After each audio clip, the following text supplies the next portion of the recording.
ఈ రోజు మధ్యాహ్నం ఉప్పల్ స్టేడియంలో జరగనున్న పంజాబ్ కింగ్స్ వర్సెస్ ఎస్ఆర్హెచ్ టీంలో ఎవరు గెలుస్తారు అనుకుంటున్నారు? నేను ఎస్ఆర్హెచ్ గెలుస్తుంది అనుకుంటున్నాను. ఎందుకంటే వాళ్ళ దగ్గర బ్యాటింగ్ లైనప్ కూడా బాగున్నది. ఓపెనర్స్ ఇద్దరు డిస్ట్రాక్టింగ్ ఉన్నారు. నెక్స్ట్ ఒకవేళ ఓపెనర్స్ ఫెయిల్ అయినా కానీ నెక్స్ట్ వచ్చే వాళ్ళలో కూడా క్లాసన్ కూడా బాగా ఆడుతున్నాడు. ఒకవేళ ఇవాళ మార్కరం ఆడుంటే మార్కరం కూడా ఫామ్ లోకి వచ్చి ఆడగలుగుతాడు.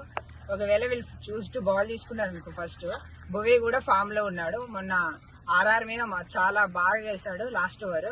అసలు ఆ మ్యాచ్ గెలుస్తుంది అనుకోలేదు ఎస్ఆర్హెచ్, కానీ లాస్ట్ ఓవర్ లో అవుట్ చేసి గెలిపించాడు మ్యాచ్. అలాగే ఇవాళ కూడా మంచి ఫామ్ లో ఉండి బౌలింగ్ చేస్తే ఎస్ఆర్హెచ్ కి చాలా ఛాన్సెస్ ఉంటాయి. ఇవాళ మ్యాచ్ గెలిస్తే టాప్ 2 ప్లేస్ లోకి వెళ్తారు. ఒకవేళ నెక్స్ట్ మ్యాచ్ ఆర్ఆర్ ఓడిపోతే ఎస్ఆర్హెచ్ టాప్ 2 ప్లేస్లు ఉంటాయి. అప్పుడు 2 ఛాన్సెస్ వస్తాయి ఫైనల్ పోవడానికి. ఆ 2 ఛాన్సెస్ ని యూజ్ చేసుకొని ఫైనల్ అవ్వాలి. వీళ్ళంటే ఏందో ఎస్ఆర్హెచ్ అంటే ఏందో చూపించాల్సి ఉంటుంది ఐపీఎల్. సో మీరు ఏ టీం అంటే ఎక్కువ ఇష్టపడతారు ఐపీఎల్ టీమ్ లో? నేను ముంబై ఇండియన్స్ అంటే ఇష్టం. ఎందుకంటే నాకు రోహిత్ శర్మ అంటే చాలా ఇష్టం. రోహిత్ శర్మ బ్యాటింగ్ అయినా ఏమైనా, క్యాప్టెన్సీ అంటే నాకు ఇంకా చాలా ఇష్టం. రోహిత్ శర్మ పుల్ షాట్ కి అదొక వేరే లెవెల్ ఉంటాయి. అందులో బూమ్రా కూడా బాగా వేస్తాడు.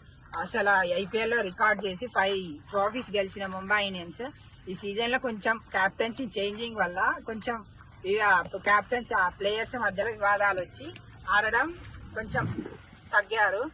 లేకపోతే ముంబై ఇండియన్స్ మంచిగా ఆర్సీబీ లాగానే కంబ్యాక్ ఇచ్చేవారు. ఈ ఐపీఎల్